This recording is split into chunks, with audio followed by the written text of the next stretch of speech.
everyone, so very welcome back to my channel. I am Nishtha Jindal. So let's start with our part number 2 of the important questions of chapter probability. So let's start with question number 4 we are doing. So यहाँ पे आपको 2 dices हैं. So this is your question. You can see here 2 dices are thrown. The events A, B, C are follows. A getting an even number on the first dice, B getting an odd number on the first dice, C getting the sum of the numbers on the dice which is less than or equal to 5. So यहाँ पे आपको events को describe करना है. सबसे पहले हम सभी events possible cases को लिख लेते हैं. Let's start. So यहाँ पे आपके पास 2 dices हैं. So आपके पास 2 possible cases होंगे. And 6. 1, 2, 3, 4, 5 and 6. Okay, so these are the cases. So अगर फर्स्ट डाइस पे 1 है तो सेकेंड डाइस पे 1 भी आ सकता है. अगर फर्स्ट डाइस पे 1 है तो सेकेंड डाइस पे 2 भी आ सकता है.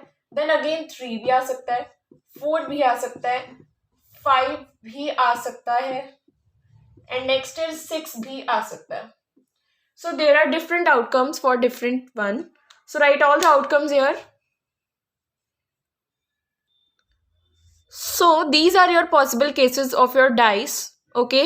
So what the A event shows कि आपको first dice में आपके क्या आ रहे हैं, even number show कर रहे हैं. That means the second line, fourth line and sixth line, because there is even number on the first dice, 4, 2 and 6.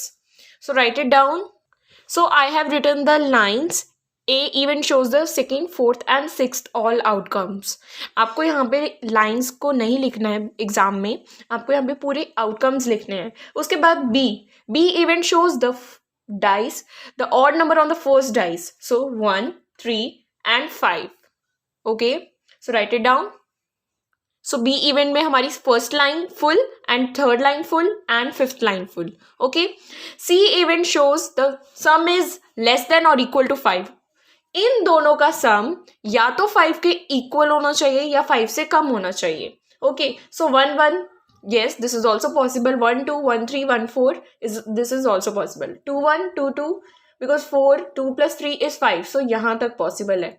So आप देख सकते हो यहाँ से यहाँ तक. Then 3 plus 2 5, 4 plus 1 5. So ये जो CD है complete हो रही है. यहाँ पे जो ये सारे outcomes ये किसके हैं, C event की. So write it down here. So these are your outcomes of the C event. तो ये आपके outcomes आएंगे C event में. Now we solve the parts. So let's move on to the parts. So your part 1 says A dash. तो यहाँ पे आपको A dash find out करना है. Second में आपको not B. Third A or B. So let's solve with first part. First part says that A dash is not a complement. Dash को हम क्या बोलते हैं, A complement बोलते हैं. This is your question A part. So ये आपका first part question है A complement. A complement का मतलब है जो A में नहीं है, not A, बाकी के लिखने हैं. तो A में सारे even है, जो 2, 4 and 6 लाइन है तो ये हमें नहीं लिखने. बाकी के जो बचे 1, 3 and 5th लाइन तो ये हमें लिखनी है. So these are the outcomes of A complement. Then second part is not B. Not B means B complement. So second part says B complement. अब आपको यहाँ पे second part में B complement बताना है. So B complement कौन से होंगे, जो B में included नहीं है. तो B में कौन कौन से थे, 1, 3 and 5th line. तो बाकी के जो बचे second, fourth and 6th line, these are the B complement answered. So these are the outcomes of the B complement. Let's move on to the third part, A or B. So A or B. A or B, that means A union B. So A union B बताना है. और का मतलब है यहाँ पे union. So union मतलब उन दोनों को मिला के, A और B को मिला के. So A और B में हमारी पूरी जो ये है outcomes of dice हम पूरे के पूरे लिख देंगे. Okay. So next fourth part says A and B. So and का मतलब है यहाँ पे intersection. Intersection मतलब जो common आ रहे हैं इनमें. A and B में कोई common नहीं है because A में सारे even है और B में सारे odd है. That means इनमें कोई common नहीं है. So your answer is file. File means empty. कुछ भी नहीं है common. Okay. So fifth part is A but not C. जो ए है बट सी नहीं है। सो अब इसमें क्या है, ए में सारे इवन है और सी में लेस देन और इक्वल टू 5। अब जो ए में आ रहे हैं, इन्होंने कहा है ए है बट सी नहीं है, जो सी में आ रहे हैं और जो ए में आ रहे हैं, तो सी वाले हम ए में कैंसिल कर देंगे। दैट मीन्स हमारे पास आउटकम्स जो बचते हैं दैट इज 2 4 2 5 2 6 4 2 4 3 4 4 4 5 4 6 6 1 6 2 6 3 6 4 6 5 6 6। आपको यहाँ पे सी वाले नहीं लिखने हैं, ए वाले लिखने हैं, और ए और सी में जो कॉमन है उनको हम कैंसिल आउट कर देंगे बिकॉज वो सी में आ रहे हैं। सो जो ए में रह जाएंगे बाकी के, वो हमारा आंसर है। Next your sixth part says B और सी, और मतलब मैंने आपको अभी बताया यूनियन। सो बी और सी में यूनियन, उन दोनों को मिला के हमें पूरे के पूरे लिख देने हैं जो बी और सी में है। Okay, don't repeat. Okay, so next part says B and C. So B and में मैंने अभी आपको बताया and means intersection. So this is the sign of the union and this is the sign of intersection. Okay, so intersection बताना आपको B and सी में, B and सी में जो कॉमन है वो आपको लिख देना है। उसके बाद next part is A intersection B complement intersection C complement. Let's see what is this. So I have darken the part, so this is your part A intersection B complement intersection C complement. इसमें आपको common बताने इन तीनों को मिला के। सो ए में हमारे सारे इवन है, बी कॉम्प्लीमेंट मतलब जो बी में नहीं है, दैट मीन्स ए वाले हो गए, बिकॉज बी में जो नहीं है वो सारे, बी में जो है वो सारे हैं ऑड, एंड जो नहीं होंगे वो इवन होंगे, दैट मीन्स ए में बिकॉज सारे इवन है। So A intersection A B complement which is equals to A. Then C complement जो सी में नहीं है, जो सी में नहीं है तो हम बाकी के लिख देंगे सी कॉम्प्लीमेंट वाले जो सी में नहीं है।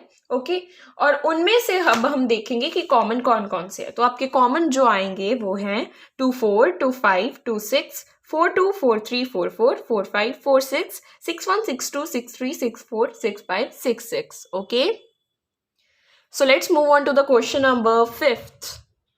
So your question number 5th says refer to the question number 4 above, state true or false, give reason for your answer. A and B are mutually exclusive, A and B are mutually exclusive and exhaustive। तो ये parts दिए हुए हैं, let's solve. यहाँ पे आपको true और false बताना है। Okay, so this is your main important question, so you can see here, light down, just wait. Okay, now is this clearly visible? So you can take the screenshot or you can write on your notebook. Okay, so this is your question. Let's move on to the first part. सो ये आपको question number 4 को देख के ही बताना था, जो हमने rub कर दिया, but it's okay, we can do it. जो ए में थे वो हमारे इवन थे, बी में थे वो ऑड थे। That means your first part says A and B are mutually exclusive. क्या जो ए एंड बी को मिला के म्यूचुअली एक्सक्लूसिव है? सबसे पहले म्यूचुअली एक्सक्लूसिव कौन से होते हैं? जिनमें कोई कॉमन नहीं होता। सो ऑब्वियस है ए में सारे इवन थे और बी में सारे ऑड थे, तो उनमें कोई कॉमन नहीं होगा। दैट मीन्स वो क्या है? म्यूचुअली एक्सक्लूसिव हैं। दैट मीन्स जो फर्स्ट पार्ट है वो आपका क्या हो गया? True. Then second part says A and B are mutually exclusive and exhaustive. क्या जो ए एंड बी है वो म्यूचुअली एक्सक्लूसिव और एक्सहॉसिव भी हैं? एक्सहॉसिव मतलब क्या उनको मिला के हमारे डाइसेस के थ्रोज कंप्लीट हो रहे हैं? यस, ऑफ कोर्स कंप्लीट हो रहे हैं।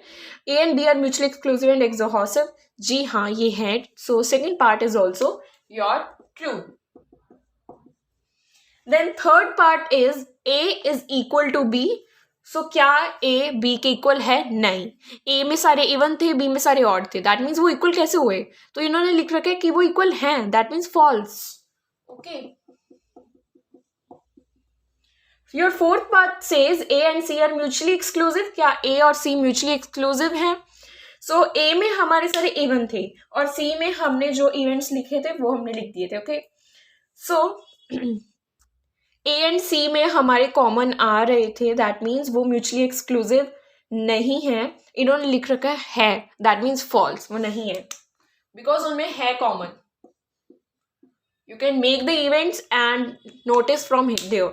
Okay, your fifth part says A and B complement are mutually exclusive. हमने पढ़ा था कि जो बी कॉम्प्लीमेंट है वो ए के इक्वल आया था, बिकॉज बी कॉम्प्लीमेंट मीन्स जो बी में नहीं है दैट मीन्स ए में होंगे वो।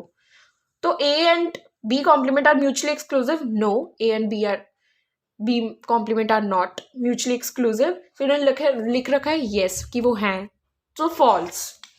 सो fifth part is also your false. Then sixth part is A complement, B complement and C are mutually exclusive and exhaustive. अब मैं आपको बता दूं, जो ए कॉम्प्लीमेंट है वो बी के इक्वल था, जो बी कॉम्प्लीमेंट है वो ए के इक्वल था, and C are mutually exclusive. So ये म्यूचुअली एक्सक्लूसिव बिल्कुल नहीं है, बिकॉज इनमें कॉमन आ रहे हैं, दैट मीन्स इनमें कॉमन आ रहे हैं, दैट मीन्स वो म्यूचुअली एक्सक्लूसिव नहीं है।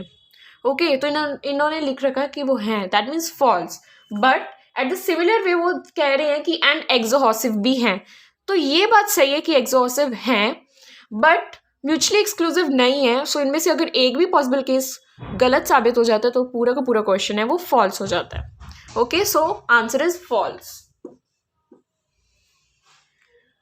Let's move on to the question number 6. This is your last question. Important. So this is your question. Suppose that each child born is equally likely to be a boy or a girl. Consider a family with exactly 3 children. A option says A part says list the 8 elements in the sample space whose outcomes are all possible genders of the 3 children. B part says write each of the following as a set and find its probability. तो आगे parts दिए हुए हैं। सबसे पहले हम सारे possible cases लिखेंगे जो 8 एलिमेंट्स उन्होंने कहा हुआ है फर्स्ट पार्ट में, तो उसमें हमें सब पॉसिबल केसेस लिखने हैं। Let's see, this is like a head और टेल, जैसे गर्ल और बॉय हैं। अब यहाँ पे पॉसिबल केसेस क्या हो सकते हैं? ए पार्ट में पहले गर्ल या बॉय भी हो सकता है, देन बॉय गर्ल भी हो सकता है, देन दोनों बॉय भी हो सकते हैं, दोनों गर्ल्स भी हो सकते हैं। ओके, यहां पे 3 चिल्ड्रंस बॉर्न हुए हैं। सो 3 चिल्ड्रंस का आपको कैसे बनाना है? सिमिलरली अगर 2 पॉसिबल चिल्ड्रंस की बात करें तो girl boy, boy girl, boy boy, girl girl. Okay, so these are your possible cases.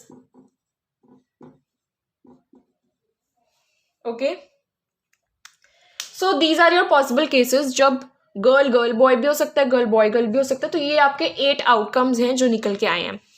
Okay, जो गर्ल और बॉय हमने लिखा था वो सिर्फ 2 पॉसिबल केसेस के लिए था, तब हमारे 4 बनेंगे, पर यहाँ पे इन्होंने क्या कहा है? 3 चिल्ड्रंस क्यों हुए हैं, तो ये हमारे टोटल 8 आउटकम्स बनेंगे। So A part is done. Then our second part shows write each of the following events as a set and find its probability. अब हमारा फर्स्ट पार्ट कह रहा है the event that exactly 1 child is a girl, कि एक ही child है वो सिर्फ गर्ल है, बाकी के बॉयज हैं। तो ये कितने पॉसिबल केसेस हैं? सो फर्स्ट पार्ट में हमारे आ जाएंगे बॉय गर्ल बॉय। सो यहाँ पे एक गर्ल है, यहाँ पे भी एक गर्ल है, बॉय बॉय गर्ल। उसके बाद गर्ल और कहाँ पे है जिसमें सिर्फ एक ही गर्ल है? ये रहा। So girl boy boy. Okay, so this is your part number 1। Second part आपका क्या कह रहा है? The event that at least 2 childrens are girl, कि 2 चिल्ड्रंस होनी चाहिए, गर्ल होनी चाहिए, 2 या 2 से ज्यादा जो गर्ल्स होनी चाहिए एटलीस्ट। सो यह किस में है पॉसिबल केस? यहाँ पे सेकेंड पार्ट में girl girl boy, girl boy girl. So girl girl girl, then next is this one, boy girl girl. So these are your 4 possible cases. Next part shows the event that no child is a girl, कोई भी girl नहीं है, that means सारे boys हैं। तो ये कौन सा एक ही पॉसिबल केस है जिसमें सारे बॉयज हैं? that is BBBB, boys boys boys.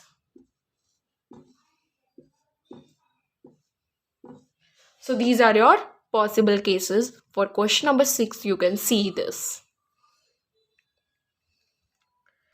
For more videos, do like, share and subscribe to my channel, and do revise these important questions. Bye bye.